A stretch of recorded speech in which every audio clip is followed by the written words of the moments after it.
Well, for more, let's speak to our correspondent in Jerusalem, Irris Makler. Hello to you, Irris. Over 11 weeks ago, this war began. Is there any talk about where it's going next? Depends who you listen to. If you listen to Israel's politicians, it's not going to end for a very long time, and the aim remains the same.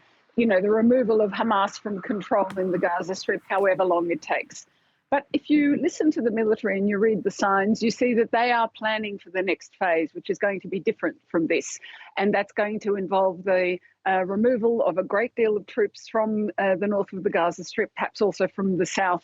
A different kind of war, still engaged in a war, but at a different level. And that's partly for economic reasons. Israel has a lot of reserve officers who've been there for 3 months. It's time to get the economy back again. It's also external pressure. We haven't heard that Washington is giving an end date to Israel, but it's an election year. This war isn't playing well for Joe Biden.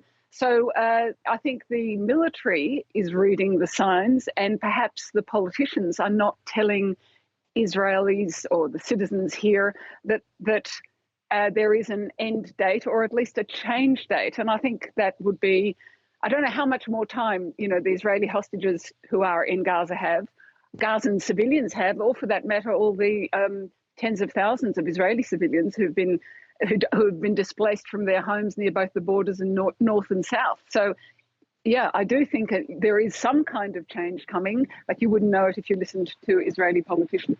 Yeah, so the Israeli government maybe not publicly talking about the day after. What about the Palestinians and their leadership? We are hearing reports that if the Israeli government isn't talking about it, the Palestinians certainly are. We heard about a meeting in Doha by Palestinian officials, that's from Fatah, the ruling party, and former Fatah officials too. So that's, the legendary Prime Minister Salam Fayyad. We heard other very well-known names who haven't been in politics for a while meeting with Hamas leaders. And I've heard analysts actually talking on France 24, suggesting that Hamas wants to join the PLO now, and maybe to achieve diplomatically, to enter that way, to get into a Palestinian politics that way. And perhaps a message for Israel is that if you don't talk about something, if you don't address the day after, then if you create a vacuum, other people are going to step into it.